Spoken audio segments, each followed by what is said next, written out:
आपको धुरंधर का वो सीन याद है जब अजय सान्याल प्लेन में दाखिल होते हैं।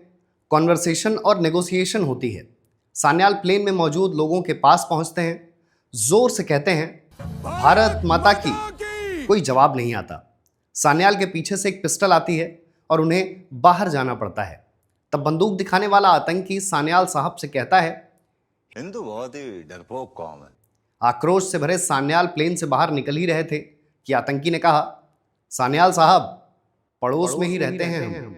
गूदे भर का जोर लगा लो और बिगाड़ लो जो बिगाड़ सकते हो।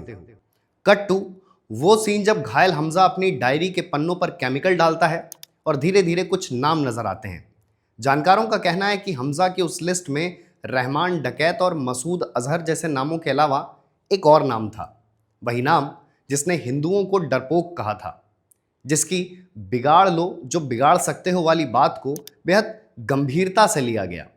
भले वो कराची में बदली हुई पहचान के साथ रहता था, फिर भी उसको 2 अननोन गनमैन ने खोज निकाला और 4 गोलियां मारी। ये कहानी उन 4 गोलियों की है जो ये साबित करने के लिए चलाई गई कि हिंदू डरपोक कौम नहीं है। कहानी एक ही इंसान के 2 चेहरों की। पहला जो कांधार प्लेन हाईजैक के विक्टिम्स ने देखा, दूसरा जो कराची की आवाम ने देखा। ऐसा चेहरा जो आधी जिंदगी मिस्त्री जहूर इब्राहिम नाम का आतंकी था और आधी जिंदगी जाहिद अखुंड नाम का कारोबारी। 24 दिसंबर 1999, भारत के इतिहास की ऐसी तारीख जो देश के लिए सिर्फ 2 चीजें लेकर आई, दहशत और आक्रोश। IC-814 नाम का प्लेन काठमांडू से दिल्ली के लिए निकला था। थोड़ी देर उड़ने के बाद प्लेन इंडियन एयरस्पेस में प्रवेश करता है।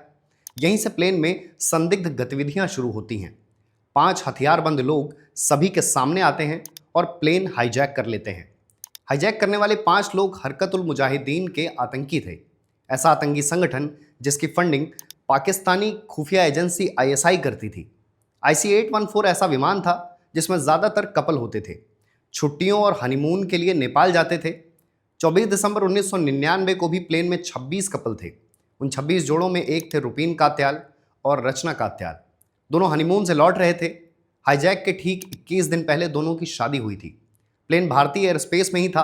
तभी पायलट ने आतंकियों से कहा कि फ्यूल खत्म होने वाला है। आतंकी नहीं चाहते थे, पर प्लेन को अमृतसर में लैंड कराना पड़ा।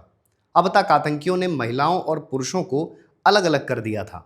महिलाएं इकॉनमी क्लास में भेज दी गई थीं और पुरुष बिजनेस क्लास में।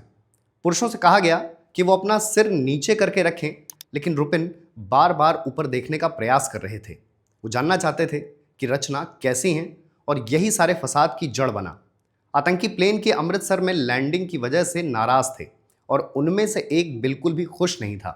खुखार, खतरनाक और असल मायने में दहशतगर्द मिस्त्री जहूर।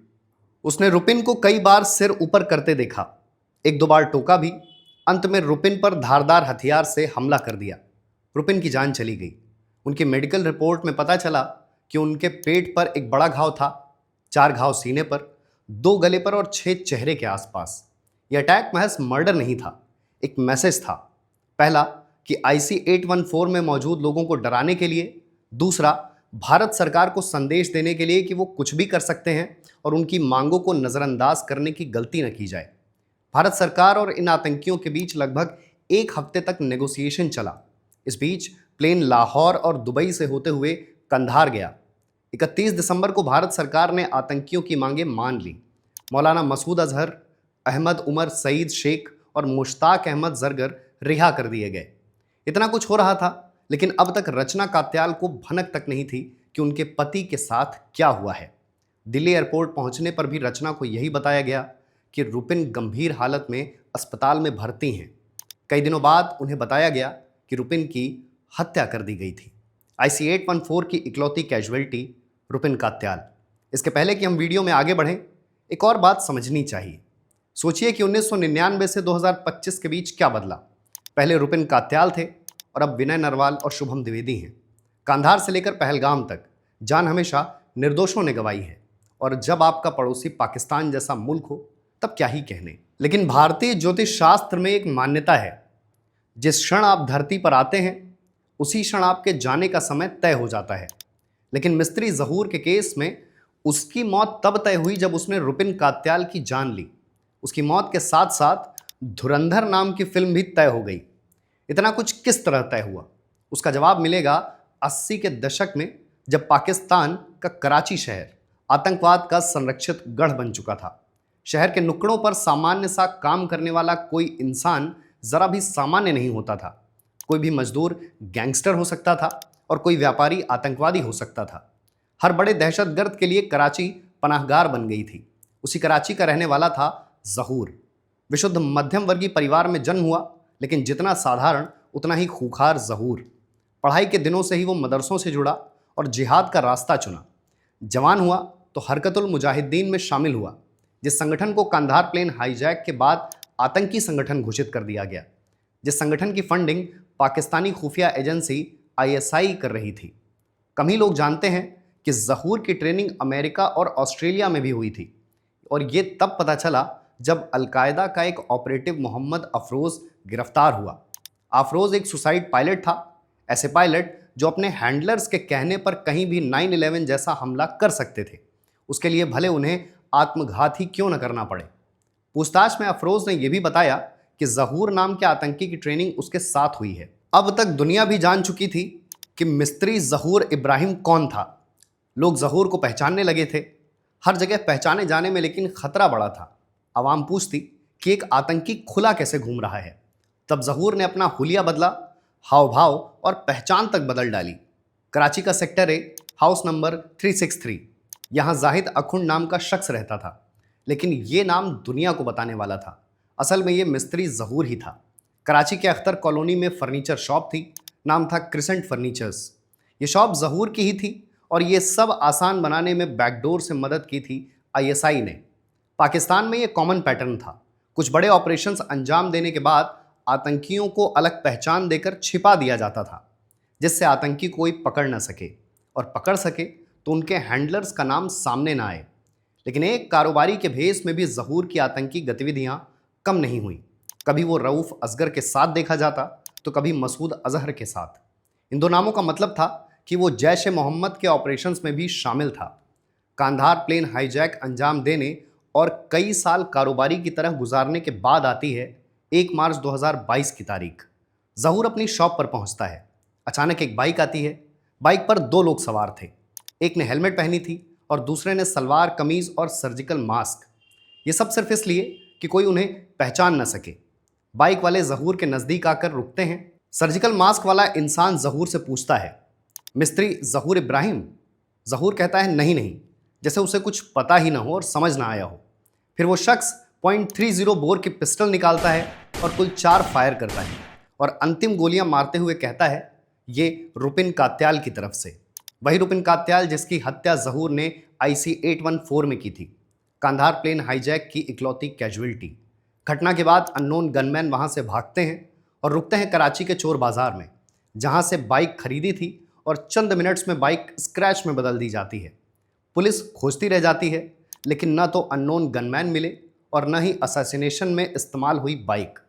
इस घटना के जरिए ये मैसेज भी चला गया कि हिंदू उतनी भी डरपोक कौम नहीं है जितना जहूर ने समझ लिया था। ये सब आईएसआई के लिए भी बहुत शॉकिंग था, क्योंकि ऑपरेशन का ये पैटर्न कम से कम पाकिस्तान में तो नहीं ही देखा गया था। पाकिस्तानी मीडिया ने भी खूब झूठे नैरेटिव चलाए। फर्नीचर कारोबारी की पहचान जाहिद अखुंड बताया। खुद कराची के तत्कालीन एसपी ने केस को आपसी रंजिश और गैंगवॉर बताया। लेकिन जब जाहिद का जनाजा हुआ तो उसमें रऊफ असगर और मसूद अजहर के अलावा जैश के कई टॉप कमांडर्स नजर आए। तब दुनिया को पता चला कि मरने वाला शख्स जाहिद अखुंड नहीं, बल्कि मिस्त्री जहूर था। जो काम पाकिस्तानी मीडिया से ना हो सका, वो वर्ल्ड मीडिया ने कर दिखाया। अप्रैल 2024 में द गार्डियन ने एक रिपोर्ट छापी, जिसमें कहा गया कि मिस्त्री जहूर इब्राहिम की हत्या में भारतीय खुफिया एजेंसी रॉ के लोग शामिल थे। रॉ ने कुछ अफगानी लड़के चुने और उन्हें जहूर पर इंटेल इकट्ठा करने के लिए पैसे दिए। ऑपरेशन पूरा होने के बाद वो बॉर्डर के रास्ते अफगानिस्तान भाग गए। फिर दिसंबर 2024 में वॉशिंगटन पोस्ट में एक रिपोर्ट आई। उसमें यह कहा गया कि तनाज अंसारी नाम की इंडियन इंटेलिजेंस ऑफिसर ने पूरे ऑपरेशन को कोऑर्डिनेट किया है। तनाज ने 2 पाकिस्तानी नागरिकों का इस्तेमाल इंटेल इकट्ठा करने के लिए किया और 2 अफगानी नागरिकों का इस्तेमाल शूटआउट अंजाम देने के लिए किया। और रॉ पर आरोप लगा कि ऑपरेशन के लिए पूरे पैसे का लेन देन दुबई से हवाला के जरिए हुआ है। भारत सरकार ने इन सभी आरोपों को सिरे से खारिज कर दिया था। विदेश मंत्री एस जयशंकर का कहना था कि दूसरे देश में जाकर किसी को एग्जीक्यूट करना ये हमारी पॉलिसी तो कतई नहीं है। लेकिन इन सारी बातों के बाद एक बात जरूर हुई, रुपिन कात्याल के परिवार को न्याय मिला। शायद किसी और तरीके से कभी न मिलता, जहूर पाकिस्तान में सुरक्षित पड़ा रहता। पाकिस्तान तो उस पर कार्रवाई करने से रहा। All credit goes to unknown gunman. पिछले कुछ सालों में हमने अननोन गनमैन की कई कहानियां सुनी हैं, हो सकता है आगे भी सुनते रहें। देश और देश के लोगों पर बात आएगी तो कुछ न कुछ होना ही चाहिए। कोई भी जान बस यूं ही नहीं जानी चाहिए, जाए तो उसका हिसाब होना चाहिए। देश के भीतर संविधान के माध्यम से, लेकिन देश के बाहर सरकार तय करे कि कैसे। कोई भी निर्दोष मारा जाए तो उसे इंसाफ जरूर मिले।